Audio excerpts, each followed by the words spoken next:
Finish picking your noses and get your cough up and everything like that. I had an itch. It's not picking. It's an itch. It's not an itch, honest. So Sorry, it was I just think I just had a little bit of sugar on my lip. just don't do that. Yeah. Sorry, I've got a little something to do. Hang on. There you go. Anyway. I think I'm just going to introduce myself as someone that works in the industry. It's probably easiest. Yeah, it's up to you, mate. Just Because don't I lie do. about So. it. I'm not. I work for Paradox. You know that. So. Yeah. Right. And you still haven't got me your key, you bastard. Anyway. Hey, it's not my fault. Give it a few seconds of silence and then we'll go.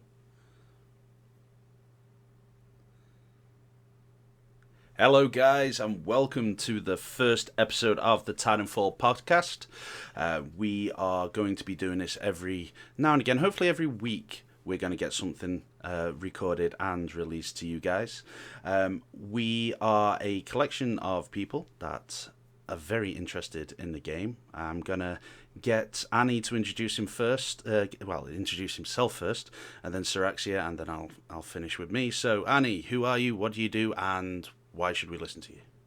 Hello. So yeah, my name's Annie, or Tom, but everyone knows me as Annie in the industry. So I run Titanfall-Gamer. We're one of the largest forum communities for Titanfall. We're covering everything from basically general news to rumour, all the way through to the esports scene, which we'll obviously talk about in a little while. But yeah, we're basically just a community of die-hard fans for Titanfall, and we're just really anticipating the launch. So. Okay, and Syraxia? Thank you.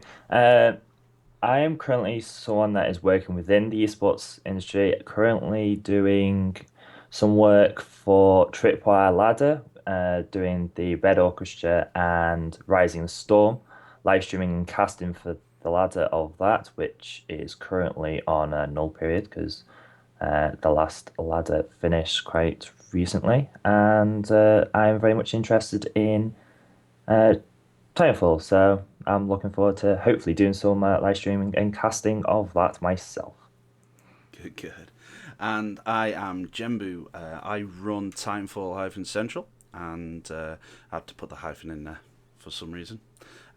We are a new site, and we are going to be looking at doing esports and bringing you guys some nice little toys in the future, and also bringing you as much up-to-date information as we can, including, as we say, this podcast, which is one thing that I've wanted to do for a while, but we wanted to get a little bit closer to launch so that we got some more information, and with it being, what is it now, 44 days, 45 days, something like that? Something like that. Yeah. At time of recording, should we say, because this should go up today or tomorrow,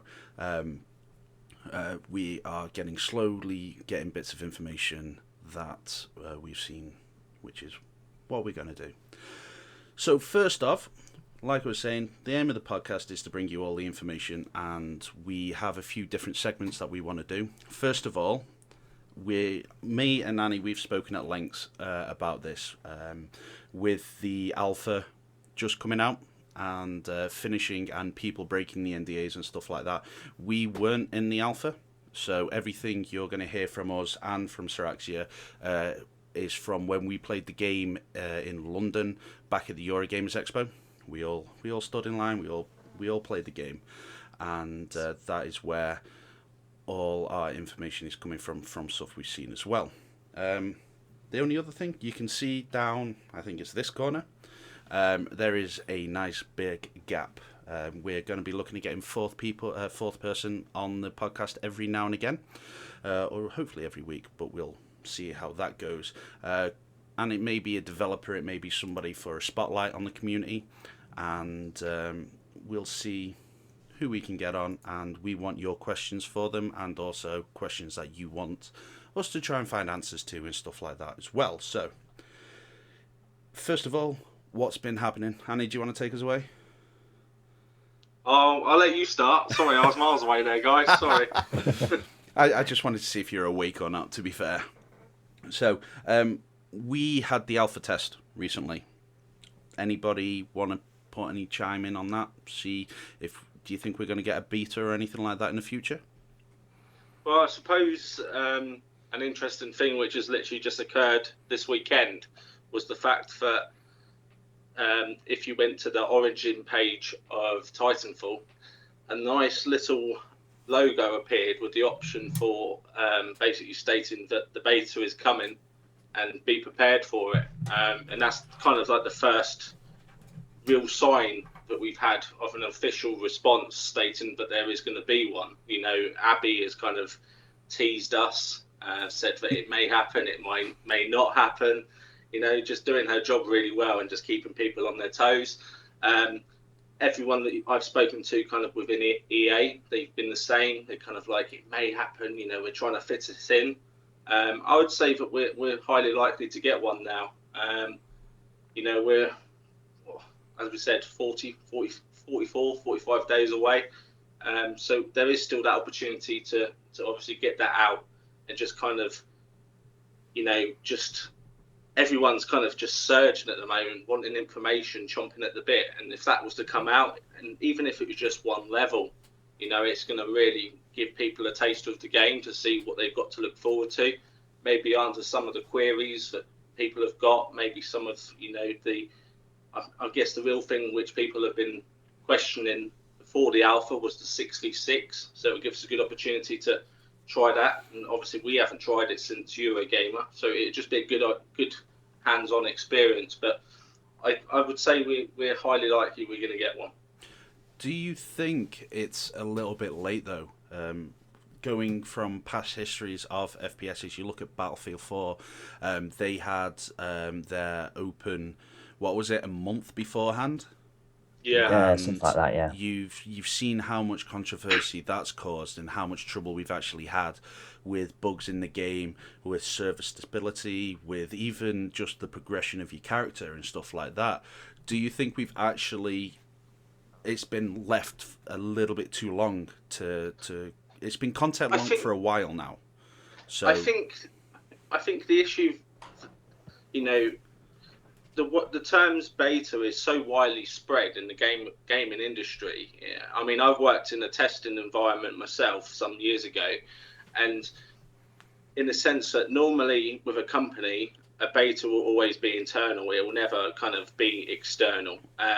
When they refer to it as that, they're using that as the technical term. However, that is obviously not what it is. You know, if we do get to experience the game, it's going to be probably a slight runoff in a different direction, like they did with Battlefield 4. So the release that we played before the game came out, it was nowhere near the final game. It was a different branch off.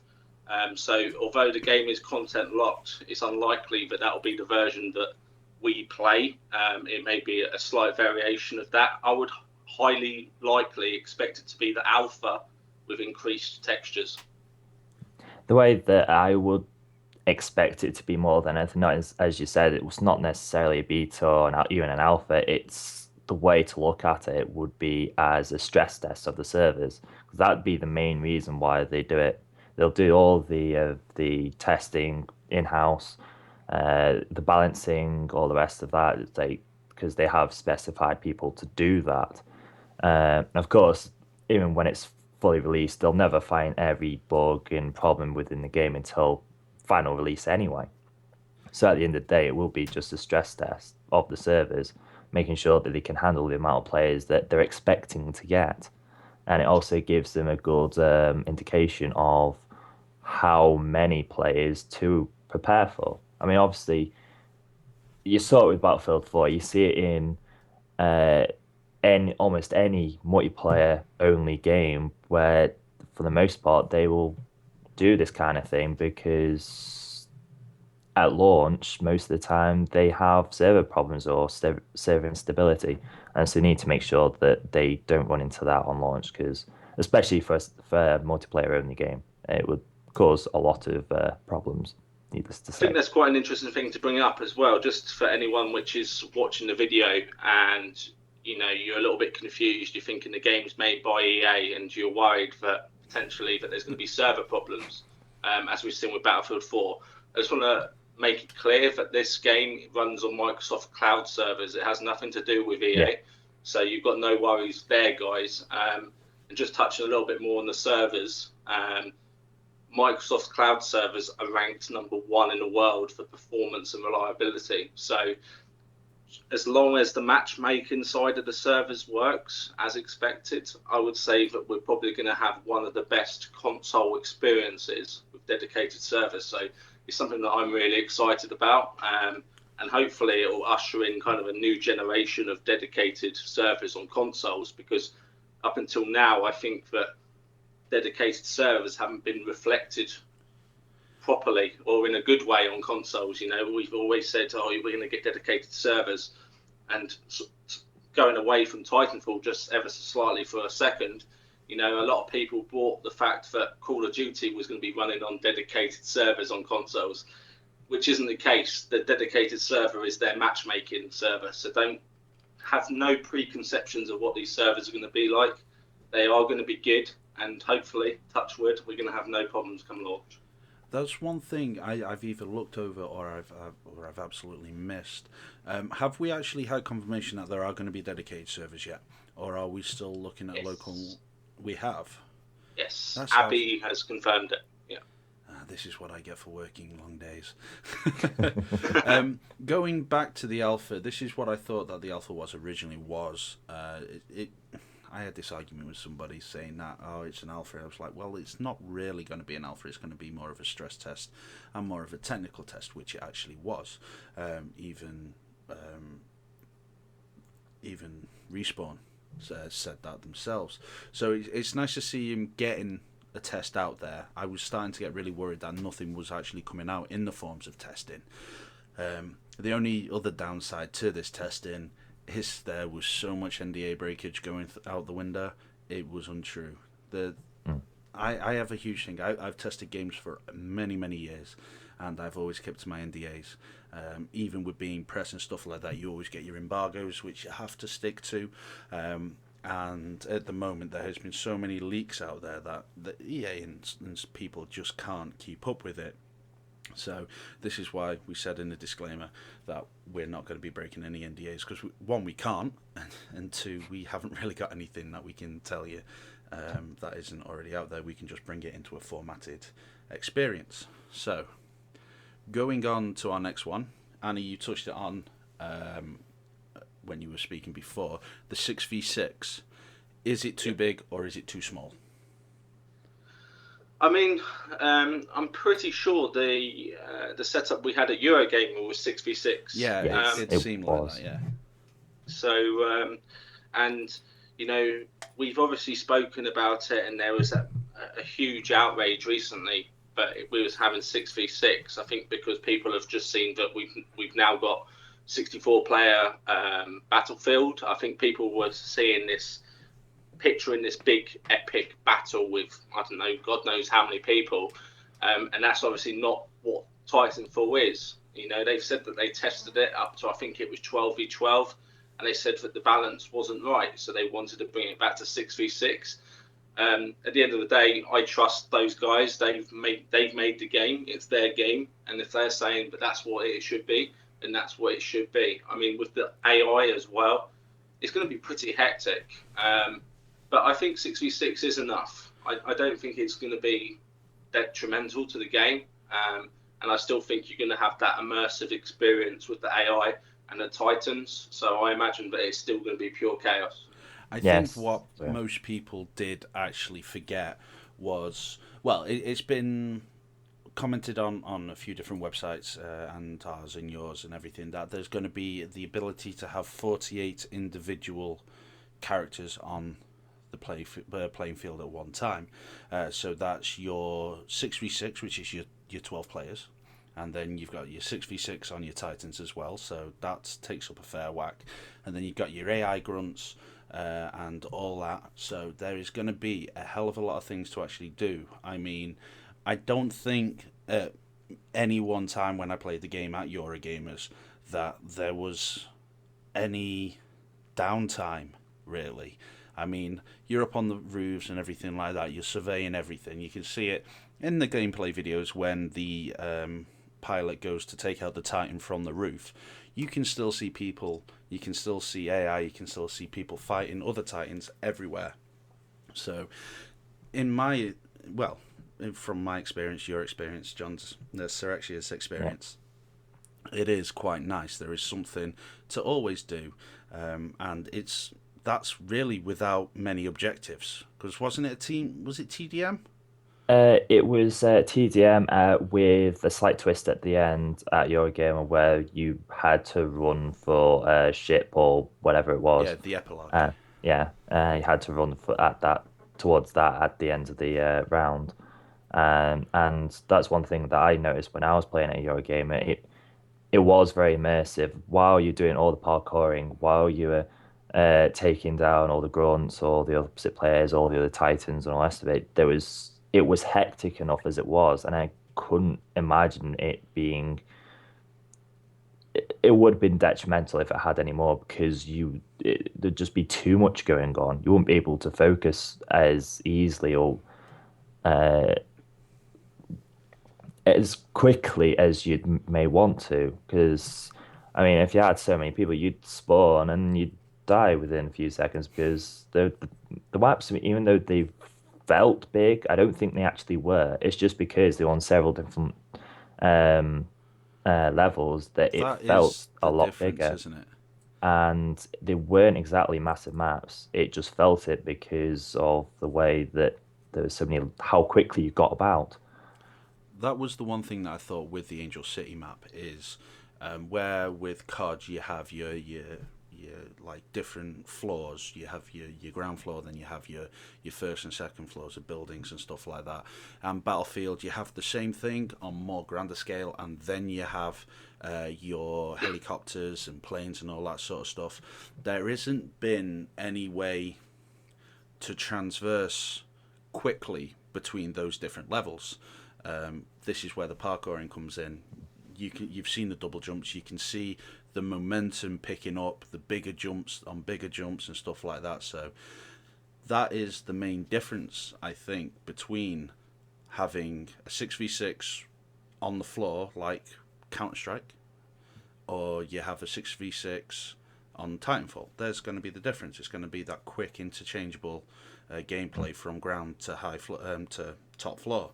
So that's where I quite like that gameplay. Yes, it was. It's going to be well, at least from your game, it was extremely fluid. It's like I'm personally a keyboard and mouse gamer. I very rarely play on the console. But and I think I mentioned this to you anyway, Jembu, at your game is that even with a controller, it felt nice playing.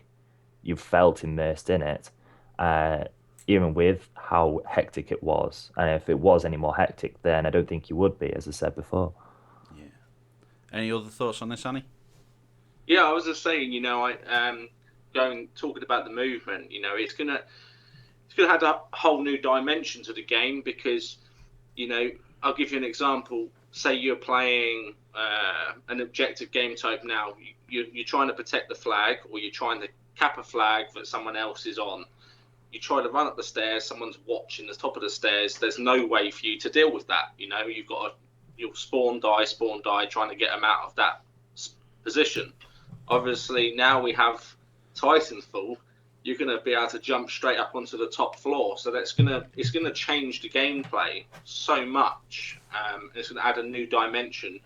And something that I want to touch on with what was happening, I saw at Eurogamer, which was quite funny, is we're so used to having these like one-dimensional games that everyone was still running up the stairs, even though they could jump up the walls. Everyone was, it's going to be like a complete relearn almost, and that's kind of exciting to me as well because it's going to take everything that we thought we known about gaming and how our strategies before, and it's just going to turn it on its head, and that's really exciting. The one thing I don't know if I would love to hear what other guys' thoughts are on this. So if you've got any input to this, guys, on the podcast, please do get in contact with us. It's going to be the AI with esports. Now, Respawn have refused to speak about this as of yet, so hopefully we'll get some information from them. But a lot of the esports guys that I've been speaking with, they're querying whether the AI, as in the grunts, not the Titans, can be disabled. Now, that's going to be really interesting because it's really unusual to have a competitive title with AI. So, it may be that we can control the AI, make them really difficult, or get rid of them. But I think that's going to be a real key focal point for the community is, can we disable these AI if we want to? That's where it's going to be depending on what kind of servers we get and what kind of, if anything, the same with what you were saying about esports mods. Mods haven't been supported at launch either. So it's going to be, if you look at it, Call of Duty 4, it didn't have esports support, didn't have a spectator mode, didn't have anything like that until somebody made a mod for it. What was it, Pro Mod? Yes, I think it was. That was one of the ones where it took out all the variables, not all the variables, all the random variables from your loadouts and everything like that, and put it down to pure skill. So that's going to be the same thing with Titanfall. There was times where you were running around in the game and you may have not seen a grunt, but the grunt was there and it killed you. So that's a random variable. Now, if that wasn't there, you could have gone around the corner, captured an objective, everything like that. So this is where Annie was saying if the AI can be taken out or anything like that. So it does make for interesting hypothesis, shall we say. So like you were saying, if you're an esports player, if you're a manager or anything like that, throw your views in the comment sections. We'll probably have a thread on Titanfall-Gamer for the podcast as well, so go discuss it there, and we will keep that line of thought going. That's kind of skipped a thing that we were going to do. Yeah, sorry. No, but we may as well carry on speaking about it, and we'll jump back to one of the other things because I know you've got a bit of show and tell, Annie, to do. But with there not being any mod or esports support, and with them saying about they may look at it if there's enough demand, do we think there's enough demand from places? I definitely think there is. I've been speaking to a lot of guys, and it's something that, like me and you said, we've been reaching out to the esports community. Obviously, you featured your poll, and I've been reaching out to teams that I know on console.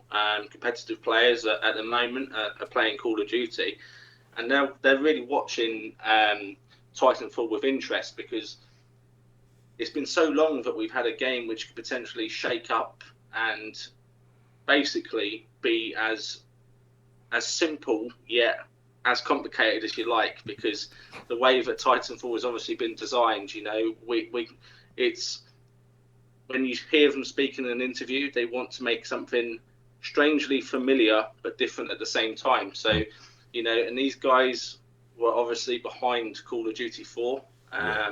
They obviously had that brain vision for it. So a lot of the guys that are playing Call of Duty at the moment are really looking forward to Titanfall, and I know that a lot of them are kind of watching it with interest. There's just going to be a case of come launch day, see what kind of state it's in, and whether straight away whether esports can move over or whether some changes need to be made to the game first of all.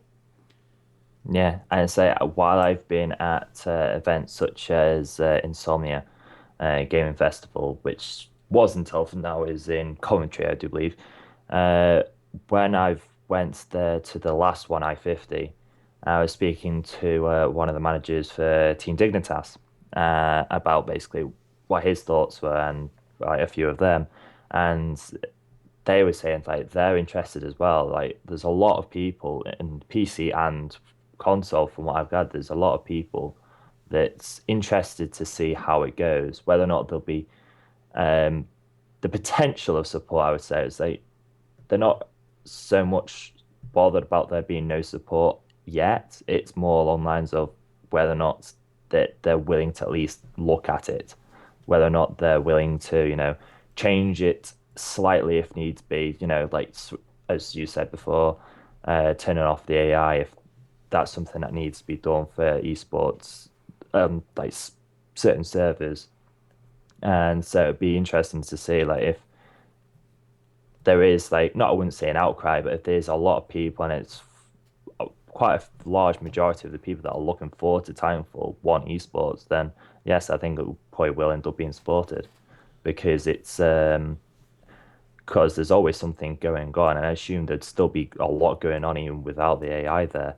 That it would be rather interesting to watch. So I don't see why esports wouldn't get a following up for it. Yeah, I'm going to play a bit of advocate here because I can see we're all wanting the esports thing, and we're all seeing, and we're all pushing to see if there's interest or anything like that. But there has been that I don't want to say minority, but there is that following of saying Undertone. no, we don't want esports. It will take away from the game. I can see personally why they haven't supported it straight at launch, because it is their first title as a company, and it is different to things like Call of Duty and Battlefield. So getting that balance of the game being fun to begin with is a bit more important than getting an esports following and stuff like that. But on the other hand, I can't remember where I read it. I'm trying to think now. But it was like a plan.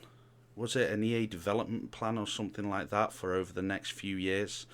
That Titanfall 2, if it was in the works, wasn't going to be even looked at for at least 2 years. Because we've got stuff like Call of Duty, which comes out every year. Battlefield every year, but with how things have going recently, I'm still trying to remember where I've seen it.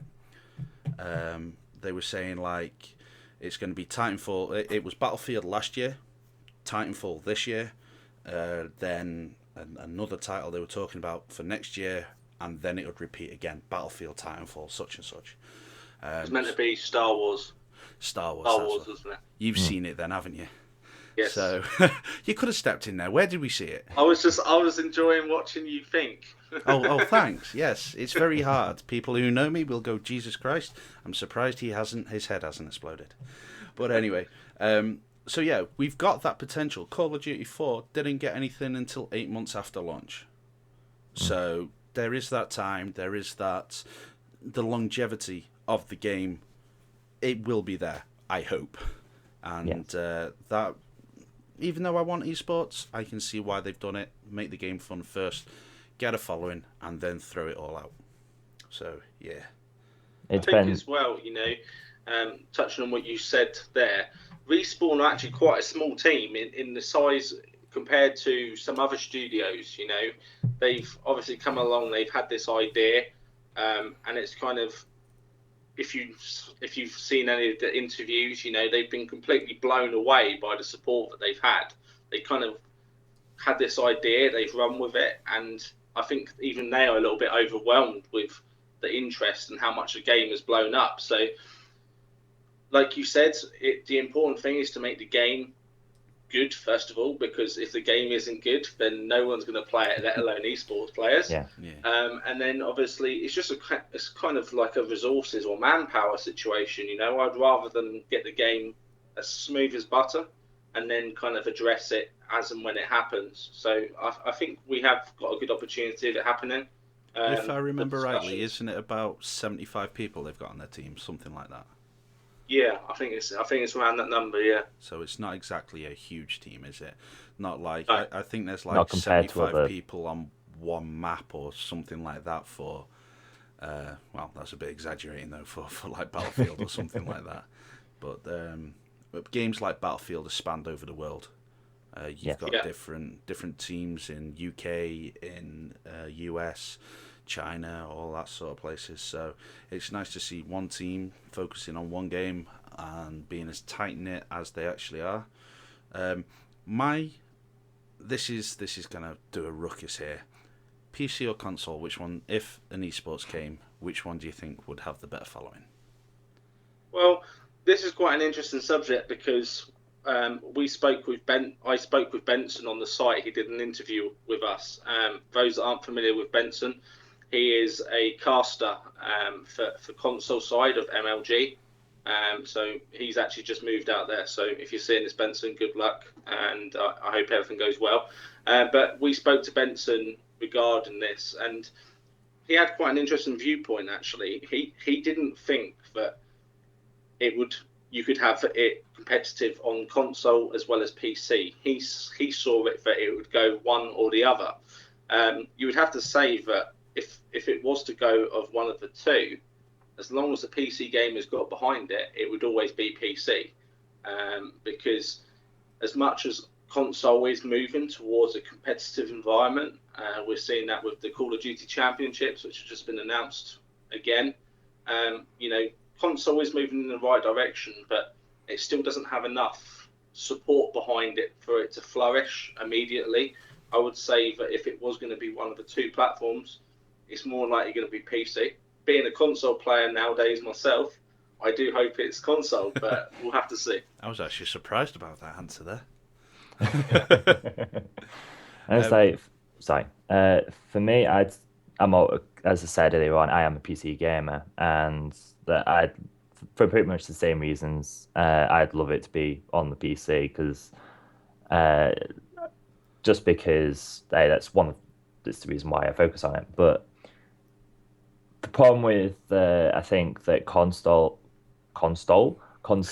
has at the moment is the fact that it will always be limited to the machine because you can't change the machine out much to add in extra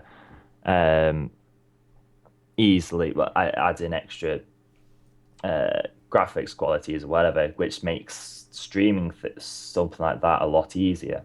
I mean, because as I said before, that I do a lot of live streaming, and having the ability to change out all your settings very easily on your graphics makes a huge amount of difference. And then, of course, you've got all the mod support, which at the moment for consoles is hard for people to do it compared to PC. There will always be a bigger mod support on PC than the Xbox or PlayStation or whatever console.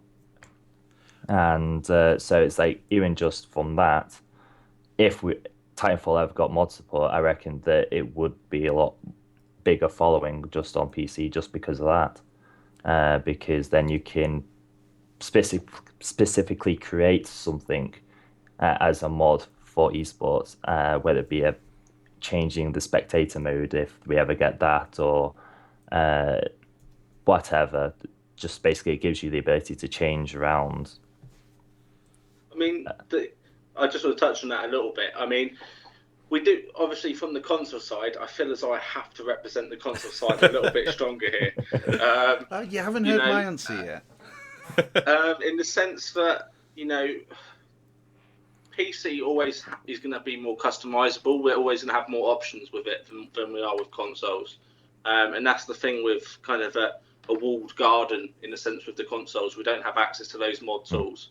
But, it all depends really on how involved Respawn get as well, because obviously on Call of Duty, the developers have added the cast mode now, so you can just literally cast within the game. Yeah. You don't need any kind of third-party equipment or anything like that. It kind of depends where we go. We've obviously, on the Xbox One now, we have the game DVR. We're going to have Twitch, I believe, pretty soon. Yeah. I think it was touched on that we are due an update around the release of Titanfall, which may introduce that. So the support is there. You're right, it is easier on PC, and I would say I would like to hope that Benson was wrong, and I would like to hope that they could coexist, simply because I think Call of Duty is getting a little bit long on the tooth on console now, and I really think something needs to come along to give it a bit of a nudge. If you're a Call of Duty fan, I'm sorry, I'm not trying to diss your game, but of course I'm not. Competition is always a good thing, and if we have, Titanfall and Call of Duty coexisting, they're going to make sure that they improve each other. They'll make the developers push, and So, sorry, I'll let you talk now. I don't particularly need to, because you've kind of covered everything that I was going to say, along with the add on myself as well. I think, even though I'm primarily PC, like you were saying, with consoles, with the fact that they're going to get the streaming to Twitch and the local record and all that sort of stuff, it is gearing the consoles up to be able to have that edge in competitive play. And I only prefer the PC because I'm better at it. I suck with the controller. Although, like Sir Axia was saying, we played PC in Eurogamers with an Xbox controller, and it actually worked pretty nicely.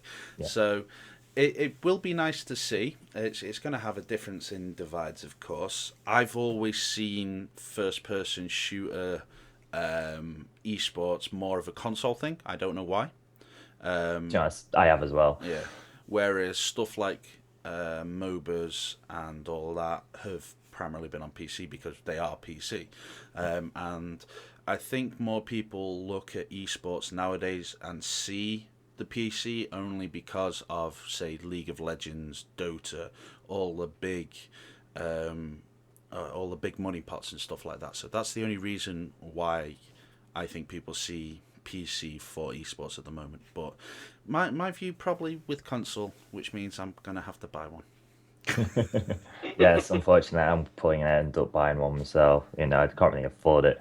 But I touched on what I said before as well, and what you said as well, was the fact that at the end of the day, it would be brilliant if it could be on both, if they could get a scene on both, because I can't remember who it was that said it, but at the end of the day, whether it be COD, whether it be Battlefield, they're all promoting each other, whether it's console, PC as well, which is one of the things why I don't get some of the hatred, I should say, between certain other games. And at the end of the day, they will always be like helping out each other because, hey, they go, oh, there's a tournament going on, let's go and have a look, watch that, because they wouldn't even known about that site otherwise, or stuff like that. And at the end of the day, I don't see why they can't coexist, because if they're going to support it on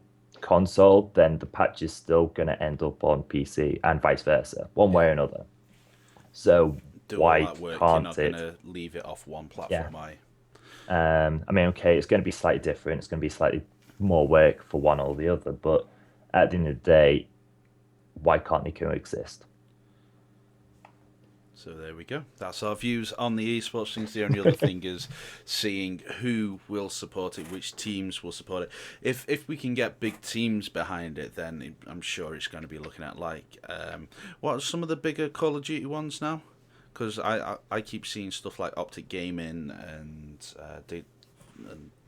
ones I've said before. Optic Gaming are probably one of the most known teams, but talking from Europe, we've got Epsilon, you've got Curse, you've got quite a few big names. Now. I don't think Dignitas have got a team at the moment, but a lot of the main gaming teams or within PC have console teams now. So we kind of have moved on quite a bit. So as I said, speaking to them, there's a lot of interest. I was speaking to one of my friends. He used to play for Fnatic, and he hasn't really played since Call of Duty 4, and he's like, oh my god, I can't wait for this game, I'm so excited. He's literally like chomping at the bit. So it's got a lot of people interested of all different levels, of all different kind of backgrounds in gaming, and I think that's a great thing, because whilst we're waiting for the launch of the game, you've got communities kind of coming together and becoming one. Because you've got like the esports community guys are talking with just your normal casual gamer, and it's really kind of it's had this weird community feel to it, and everyone's coming together and we're all getting along. So, I think there is a lot of potential for obviously a console esports scene, but we'll have to see, I suppose. Right, I think that's going to cover that conversation for this week at least anyway, because I'm sure something will keep coming up each week. Yes, right, I'm sure it will. This next section is kind of nice, it is kind of cool, and it's called Annie's Show and Tell. We have seen in the news, it's come out from, what was it? There's been stuff coming out for it over the last, I'd say, 3 or 4 months. Started off with Mad Catz getting the license to do peripherals for the PC and the Xbox. They've got, keyboard, mouse pad, PC headset, and an Xbox headset. Xbox One, isn't it? If I remember rightly. I think it works with both, but... Going to Turtle Beach, just releasing, they're doing an Xbox headset called, the Atlas? Yes. Which we haven't been able to get our hands on yet because they haven't made them yet. And then there is this next thing that Annie has got, which is the Xbox controller. So if Annie, take it away, if you want to show... Yeah, so give me just a second. Let me see. I would get the box, but my Kinect is resting on the box, so that's not going to work. So these people buy Xbox Ones can't buy a proper webcam. They have to use the Kinect. At least they say it's good for something. Yeah, well, I would showcase the Xbox One's capabilities in case anyone was on the fence about buying it. So yeah, here we go. This is obviously the controller. You can see that very nicely. So just to go over the controller quickly, it is identical to a standard official Xbox One controller. All the buttons are the same, the trigger textures are the same, but obviously we've got this nice flashy paint job on it. The controller's got a slightly different texture to it as well, so it's a little bit smoother. But yeah, it is an awesome looking controller. I know a lot of people have obviously been speaking to me about it and kind of asking questions. Does it look as good as it does in the pictures? And it does. A couple of my friends are like, I can't get one because obviously I think Game are sold out their UK allocation right now. Yeah. So I think there's a couple of custom controller makers kind of jumping on that bandwagon, and they're going to try and make them. So I don't know what the copyright rules are there, but we'll watch that space. But no, it's a really nice controller, and if you are able to pick one up, it's going to definitely be worth doing so. And just to say thank you to Microsoft for sending it to us, and hopefully we will have a Atlas controller soon as well. Atlas headset controller. What am I talking about? So yeah, hopefully we'll be able to show you that on one of the podcasts. Either myself or Jembu will have that for you. Hopefully we are trying to get in there on that. I know Annie is the luckiest person on earth because he lives about 10 minutes from so many different offices where he lives down south that it is making me jealous, to be fair. But no, as you're saying, there is a lot of peripherals going out there. One thing that I want to touch on with Mad Catz getting the major the licensing deal with it to do the keyboard, to do the mouse and everything like that. What are your thoughts on the kind of reputation they've got over the past few years? Because I know when I've posted articles and I've spoken about it on Twitter, on the website or anything like that, all I've been hit with really is like, oh, that'll be good for 5 minutes when it eventually breaks, kind of thing. Do you think they're getting better? Do you think, looking at this kind of deal, that they're going to make sure everything is good and not just a quick paint job? Do you want to touch on that? Well, I can't really say much about what the controllers are like and the headsets are like because I've never used them or had whatnot. But I've had a Mad Catz mouse for a while, and they lasted. Yeah, it's never broke, funnily enough, and I've had that one for about 4 or 5 years. So as I say, I don't know if it's just recently or like whether it's meant to be from back when I bought it, kind of thing. But I say in terms of what I've had, I've never had problems with it. Whether or not that's a recent thing, I wouldn't know because I don't use Mad Cat stuff anymore. Just because of the price of certain other things that I can get for myself. So, Good old but sponsorship deals. I wasn't going to say anything, but chill pasta, awesome. Oh, hey. A little bit of promo there. But yeah, Sorry, Carl. but at the end of Okay, the day, so I can't say anything. So as far as obviously my experience with them, the controllers have been hit and miss. So it's kind of I had one which worked for an absolute eternity, and then I had one which died within like 5 or 10 minutes. Their headsets tend to fare a little bit better. I thought their keyboards were pretty good when I used one previously, and they've done a Titanfall wrap mouse, haven't they? So Yeah. I don't know yes, what. Yeah, so quite a nice mouse. I've got really big hands, so it's too small for me. But yeah, it's a nice enough mouse. I know they did have issues with the sensors on the early revisions, but I imagine that's, or sorry, the laser. But I imagine that's all sorted now. I mean, like you said, it's a big deal, and I imagine that before any money or handshakes occurred, that there was assurances that It the will stuff work. being produced should be of top quality. Hopefully that is the case.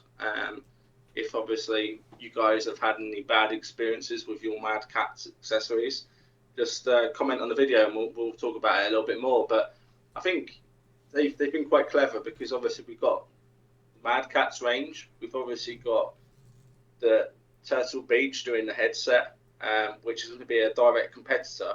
Interestingly enough, I thought it was really interesting that Turtle Beach went with a completely different colour scheme for their headset compared to Mad Catz, which have followed the same colour scheme as the official controller, Yeah. with the orange. But the Turtle Beach has gone in a completely different direction. But I think choice is a good thing, and I think we're not going to know fully until we get our hands on with them. But touch wood, hopefully the quality is good enough. I can't actually say that. I've only used Mad Catz at events and stuff like that, like Eurogamers and different press events that I've been to. So I can only comment. They've been all right. A couple of the ones have, like, the mouse design is not quite right for my hands. Then again, I play FPS with an MMO mouse, so I have my nice little 12-finger button on my thumb, so that's how I tend to play it. But anyway, yeah, so like Annie said, if you have any thoughts or anything like that, put it in the video, and we will have a look. And if or when we ever get our hands on stuff, then we'll have a look at that and we'll give you a good review. We'll show things in their full potential. Now, we're gonna maybe hit on maybe one or two more things depending on the time. But the one thing we want to talk about is this whole thing about single player and multiplayer, and how Titanfall's actually combined the two and given it an actual story to a multiplayer. So if you don't know, there is no you've got your team death matches, you've got your capture the flags and stuff like that, but you're also gonna, it's, how would you put it, a campaign multiplayer? yes. Would you call it? I'll let you take away on Well, that, Sirax, yeah. the way that a lot of people will recognize the modes or a similar mode would be from Brink, which a lot of people didn't like because they thought that they had a lot of issues with the game. They didn't focus on various other things that some people didn't like. The map design, a lot of it went into that, and a lot of people thought that at the end of the day it wasn't done well. Um, But for Titanfall, from what has been released and what people have been saying, is the fact that they actually focused on the right kind of things. So you're looking at the fact that you're going to be, I'm assuming that obviously it's going to be essentially objective um, based maps where you're going to be going in I assume, not a linear. I wouldn't say linear is the right way because obviously the way that Titanfall plays in general, it's not exactly a linear uh, specific way of getting to A and B. But in regards to that, is that it's apparently they're focused on making sure that you've got different ways to get into places, and there's uh, like they're not focused entirely on the storyline, and which is a pretty good thing because at the end of the day, it is a multiplayer round. You're going to be focusing on other things. You won't be able to hear or you won't be able to see the majority of the single player aspects of the storyline.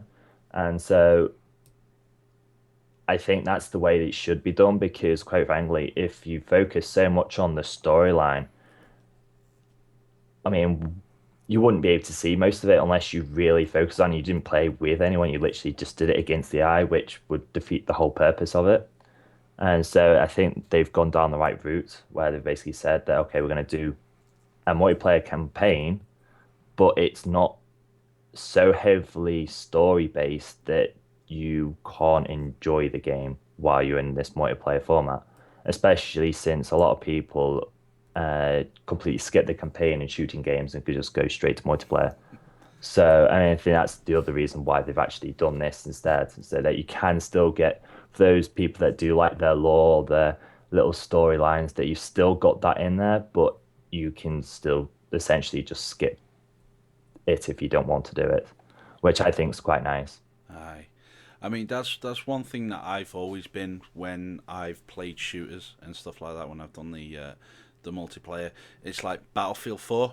I'm halfway through the campaign, I think, and it's been out 3 months. Battlefield 3, I don't think I ever completed it. I actually think the last one I completed was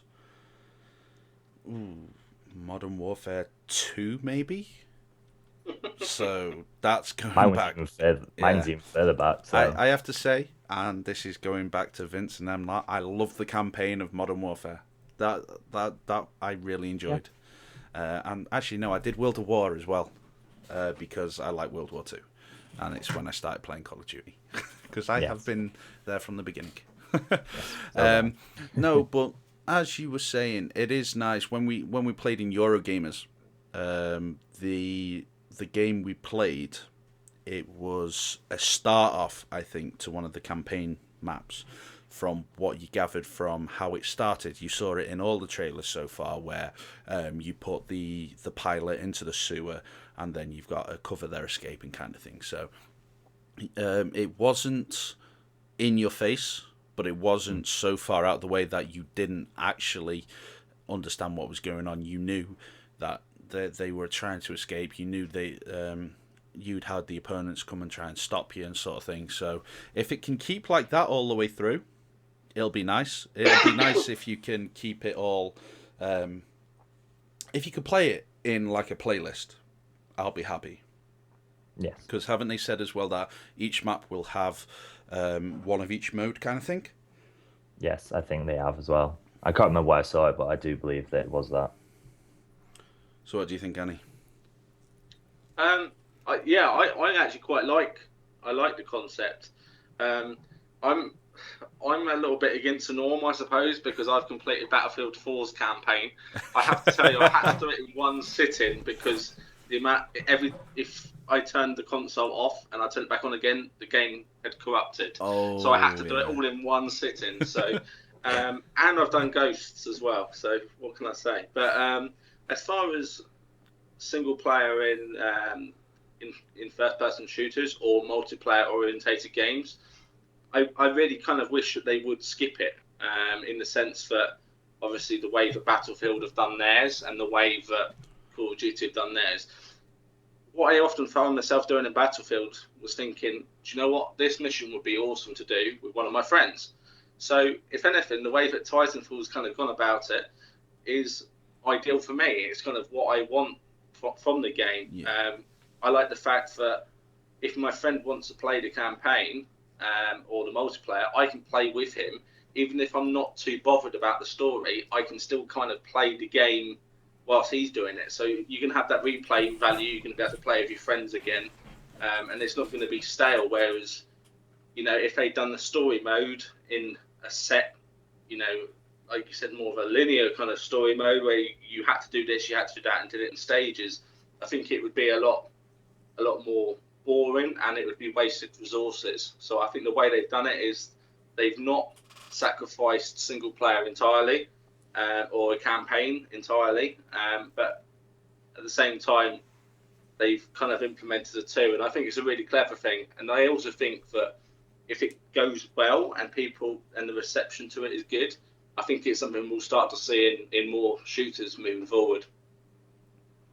Okay then, so as usual, well, as we say as usual, as this is the first time, your thoughts in the comment section below or in the forum post that is going to be linked, because I think we may do one, Annie. Yes. Is there, just spitballing now, and this is completely off topic, and because we're coming to the end of the show, what do you think is going to be the best thing in Titanfall from the non NDA breakages or anything like that? What do you think we're going to see? Come on, don't jump in all at once. I think personally, as we said earlier on in the show, I think the biggest thing for me and the thing that I'm most excited for is seeing how people play it. We're going to have this. It's going to be a completely new scenario. We're going to see strategy. And that's something that we've not seen so much from shooters recently. There's going to be so much strategy involved. So, for example, you're playing an objective game mode, but we'll say, I don't know, like domination, for instance, because I'm sure that's going to be in there. You've got all the flags. What are you going to do? You could all call in your Titans at exactly the same time, and you could have literally an army of Titans guarding those flags. There's going to just be so much strategy in it, as well as obviously we've got the new movement. I'm just excited about it all, really. But from that point of view, I'm interested to see how people take to it and basically have to relearn how to play the game. It's going to be so cool to see what people think, and I can't wait. Yeah. There was something that I will have to say there from when I was speaking to Abby and Sledgehammer at Eurogamers, and I basically asked Abby, what have you seen that is completely and utterly different, or how does this game change somebody's playstyle from, say, Call of Duty or everything like that? And she was saying that she loved the fact that everybody was playing the game like Call of Duty, that they were going around corners, they were ACOGing it. If you don't know what ACOGing, when you walk around thing with your ACOG up and so you could just fire straight down, because it doesn't work. Sniping in a nice dark corner doesn't work, and anything like that. So she said it was funny to see people having to relearn the game, and there was one tip with the smart pistol. Yes. Because you don't need to spam it. You just need to wait for it to lock on and then fire your shots. Yeah. So you saw people using it like a proper pistol, which just isn't the way to do it. Other than that, I want to see how many people can drop Titans on other Titans and kill them. That is what I want to see. As well. Yeah. I mean, there's so much fun play to do in Titans. I mean, from one of the games I had, I was in the Titan, I had somebody jump on my back, so I ejected. And then the dude ejected. When you eject from a Titan, if somebody's on the roof, they come out as well. So they go in the air. So you kill them in the air, you land on the Titan you were fighting, you blow them up, you get ejected up in the air, kill him, do that, see how many times you can do it. I think my count was 3. I managed to get 3. And it was just, it rolled really nice. It was so fluidly smooth. Fluidly smooth, that's a word and a half.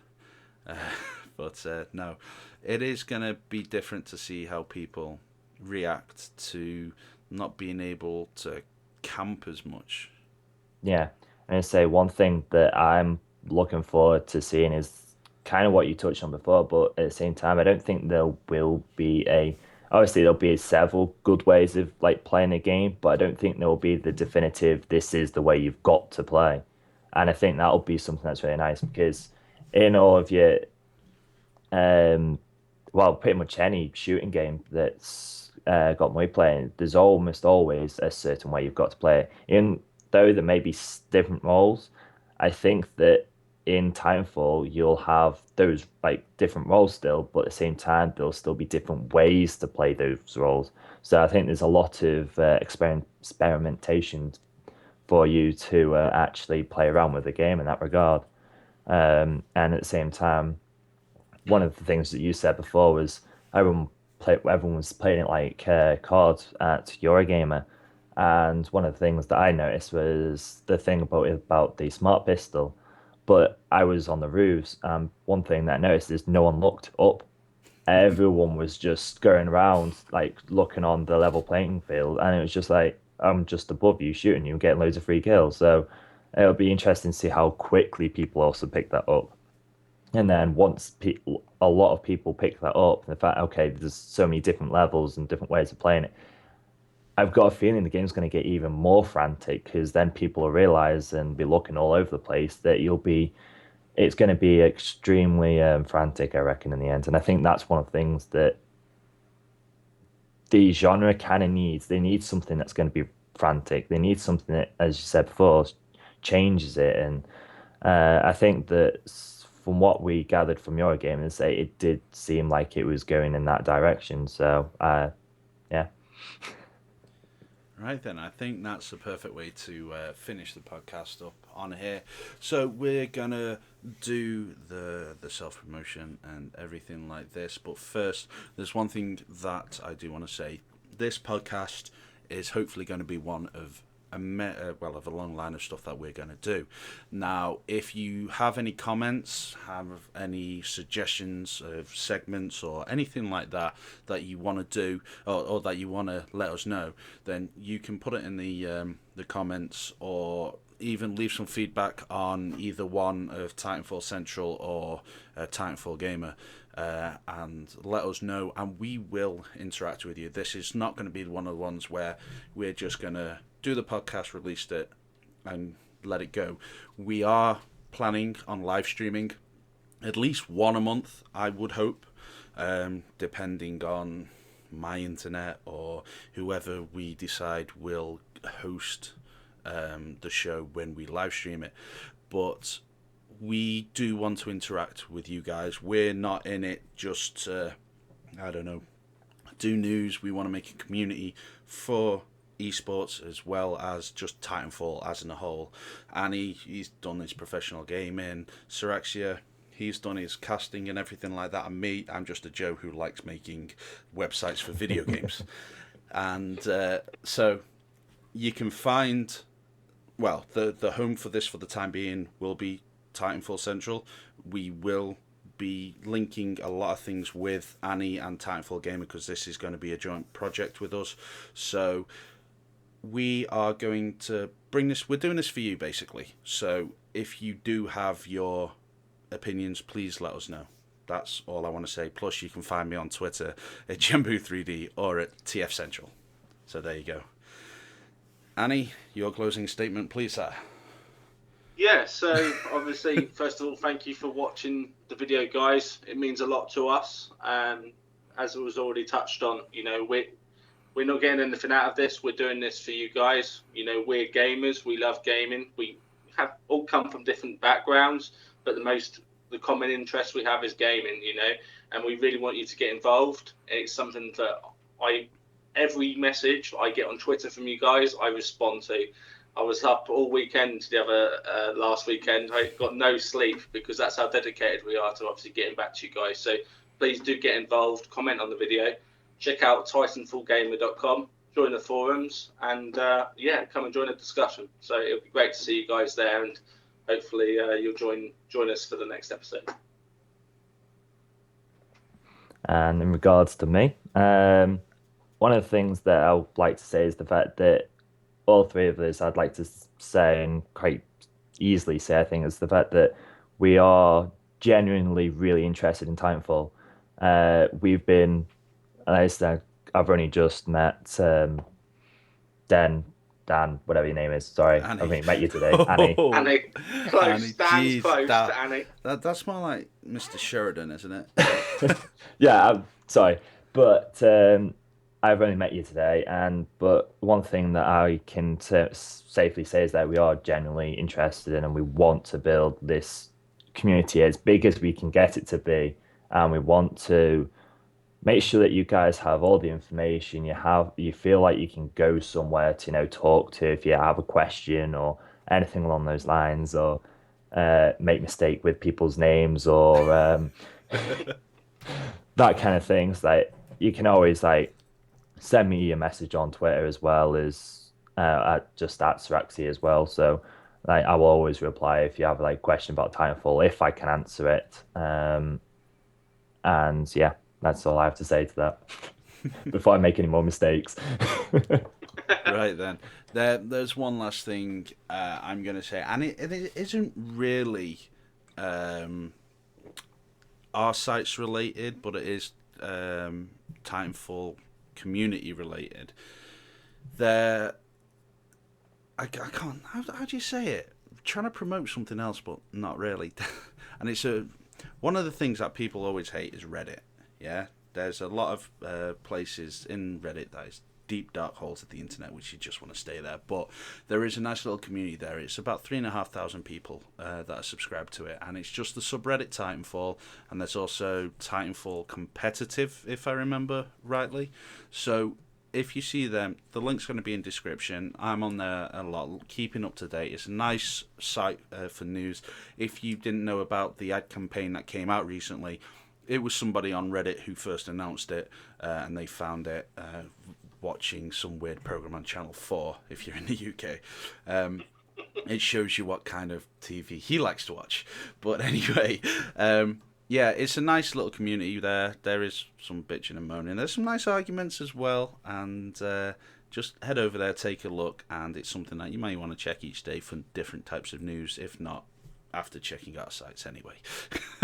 So thank you very much, guys. It's been a pleasure doing this for you. And we will see you next time. Keep an eye on Twitter and the websites for more information in regards to Titanfall and the podcast. And we'll see you next time. Take care, guys. See ya.